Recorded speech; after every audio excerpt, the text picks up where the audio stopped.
नमस्कार, मैं हूं आपके साथ अनुष्का और आप देख रहे हैं न्यूज समाचार जनता की आवाज। आइए रुख करते हैं आज की खास। पूर्व एडीजी अमिताभ ठाकुर जी ने सुल्तानपुर डकैती में आरोपित अनुज के एनकाउंटर वाली जगह का दौरा कर प्रेस को दी बाइट। आइए देखते हैं पूरी रिपोर्ट।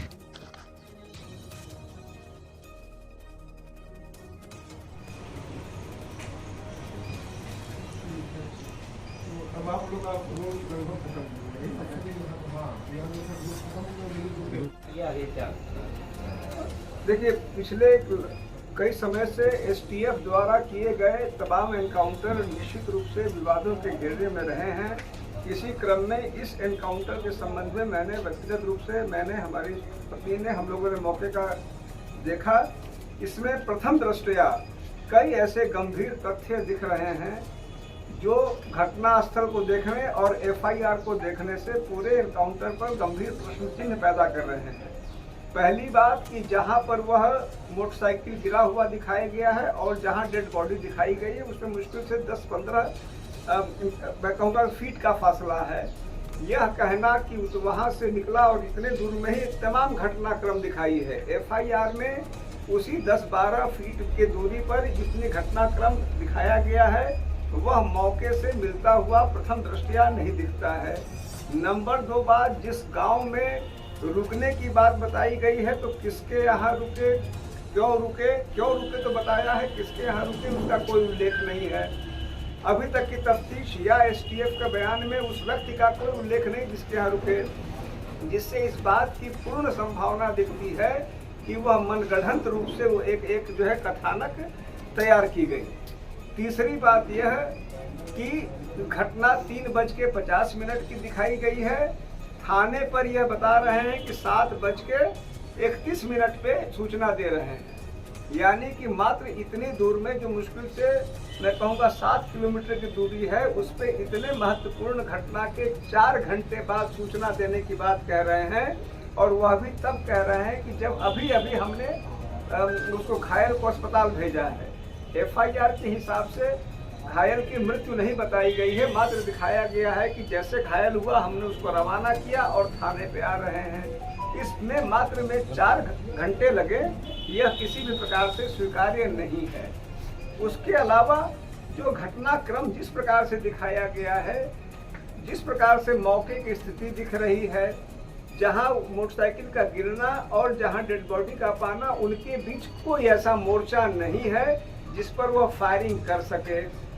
जहां से दूसरे मुलजिम को भागने की बात बताई जा रही है वह भी ऐसी स्थिति नहीं है। अगर जितनी पुलिस बताई जा रही है वास्तव में उतनी पुलिस है तो यह संभव नहीं है कि एक आदमी मार दिया जाए, एक भाग जाए, क्योंकि वहां ऐसा कोई स्थान नहीं है।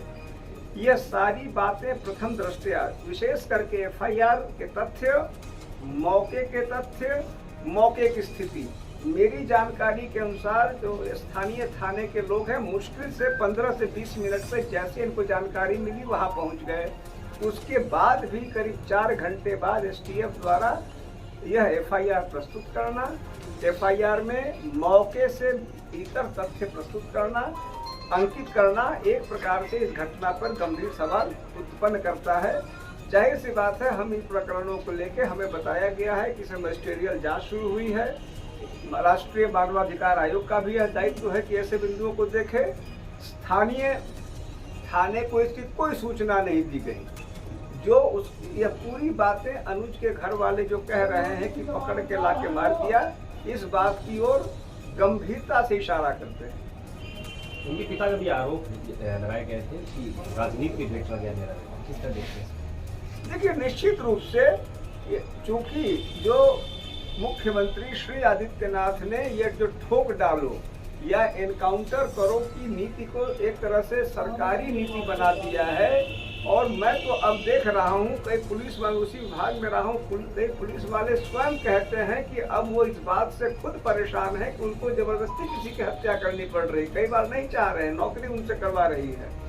यह सारा कुछ एसटीएफ में कुछ उनके अफसर हैं, चहेते अफसर हैं आदित्यनाथ जी के। वहाँ के एडीजी पिछले 8 वर्षों से एक ही पद पे हैं, जो मुझे लगता है विश्व में एक रिकॉर्ड होगा।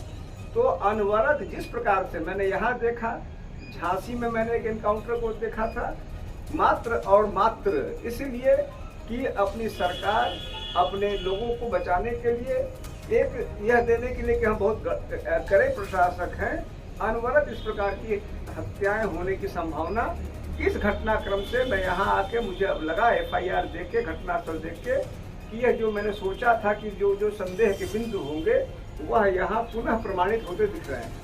अगले तरफ से भी आरोप लगाए गए हैं कि इससे ज्यादा मुकदमे के जो अपराधी है वो खुलेआम घूम रहे हैं, इसलिए केवल 2 ही मुकदमे हैं। देखिए, मैं इस पर अब समस्या ये फंस गई है कि आदित्यनाथ जी ने और उनकी सरकार ने एक प्रकार का यह बना दिया है कि जैसे कि किसी मेडिकल परीक्षा में होता है कि 10 नंबर से ऊपर वाले पास हो जाएंगे, 10 से कम वाले फेल हो जाएंगे, तो उन्होंने कर दिया है कि 8 से मुकदमे वाले मार डाले जाएंगे। ये कोई कानून थोड़े इस देश का कि बने किसी पर 9वां मुकदमा हो जाएगा तो उनको मार दूंगा। यह पूरी बात ही बेमानी है। एनकाउंटर को लेके जिस प्रकार से एक शौकिया बना दिया गया है कि एनकाउंटर होना है, ठोक डालना है, अगले चौराहे पे मार डालना है, यह चूंकि जो मुख्यमंत्री की नीति है वह इस पूरे विभाग के लिए, पुलिस विभाग के लिए एक प्रकार का मेरे जानकारी में काल बन गई है और STF जैसे कुछ एजेंसी उसका बिल्कुल बेजा फायदा उठा रही है। सर, एनकाउंटर को क्या मानते हैं आप?